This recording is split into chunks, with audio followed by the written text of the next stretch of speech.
কোনো এক সময়ের কথা, একটি ছোট্ট গ্রামে অনেক বড় এক জমিদার বসবাস করত। সে একজন ধনী ব্যক্তি ছিল। গ্রামের লোকজন সমস্যায় পড়লে তার কাছে আসতো সমাধানের জন্য। একদিন ওই জমিদারের চোখে কোনো এক কারণের জন্য ইনফেকশন হয়ে গিয়েছিল। জমিদার গ্রামের সমস্ত ডাক্তার বৈদ্যকে ডেকে চিকিৎসা করিয়েছিল, কিন্তু তবুও তার চোখ ঠিক হয়নি। সে যখন তাকাতো তার চোখে খুব যন্ত্রণা হতো। তখন জমিদার চিকিৎসার জন্য বাইরে চলে গেল। বাইরের ডাক্তার তার চোখের চেক আপ করে জমিদারকে বলল, আপনার চোখে এক ধরনের ইনফেকশন হয়ে গেছে, যার কারণে সবুজ রঙের বাদে অন্য যে কোনো রঙের দিকে তাকালে আপনার চোখ জ্বলে যাবে এবং আপনি অন্ধ পর্যন্ত হয়ে যেতে পারেন। জমিদার যখন ডাক্তারের এসব কথা শুনল, তখন সে খুব ভয় পেয়ে গেল এবং খুব চিন্তায় পড়ে গেল। তাই জমিদার সবসময় তার চোখ বন্ধ করে রাখত, কারণ তার চারিপাশে অনেক জিনিস ছিল যেগুলোর রং সবুজ ছিল না। এই প্রবলেমের সলিউশন কিভাবে করা যায় তা নিয়ে জমিদার সারাদিন চিন্তা করত এবং সে মন খারাপ করে থাকত। অনেক ভাবনা চিন্তা করার পর তার মাথায় একটি বুদ্ধি এলো। সে তার চাকরকে ডেকে বলল, গ্রামের সব কিছু সবুজ রঙের করে দাও। যেখানে যেখানে আমি যাই সেখানকার সব কিছু যেন আমি সবুজ রঙের দেখতে পাই। তখন গ্রামের সব কিছু সবুজ রঙের করে দেয়া হলো।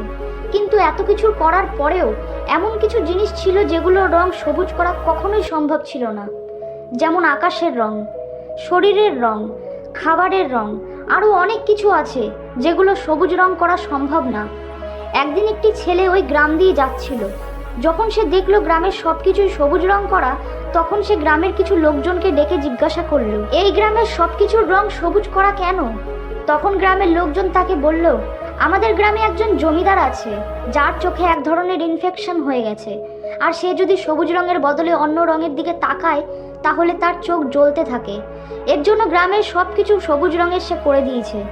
গ্রামের লোকজনদের মুখে এসব কথা শোনার পর সেই ছেলেটি জমিদারের কাছে গেল এবং সে জমিদারকে বলল, আপনি আপনার চোখের কারণে পুরো গ্রামকে সবুজ করে দিয়েছেন, কিন্তু আপনি এই সমস্যার সমাধান খুব সহজভাবে করতে পারতেন। তখন জমিদার জানতে চাইল, কিভাবে? ছেলেটি তখন বলল, আপনি যদি এসব না করে একটি সবুজ রঙের চশমা পরে নিতেন তাহলে আপনার পুরো গ্রাম সবুজ রং করতে হতো না।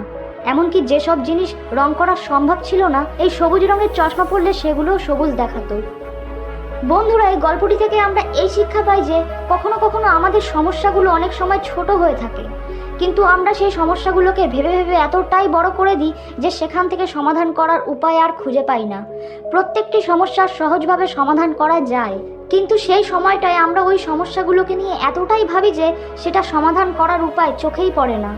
তাই যখনই জীবনে কোনো সমস্যা আসবে, সেই সমস্যাকে নিয়ে না ভেবে বরং সেই সমস্যাকে খুব সহজে কিভাবে সমাধান করা যায় সেটাকে নিয়ে ভাবা উচিত। তাহলেই দেখবে তোমরা যে কোনো সমস্যার সমাধান খুব সহজেই করতে পারবে।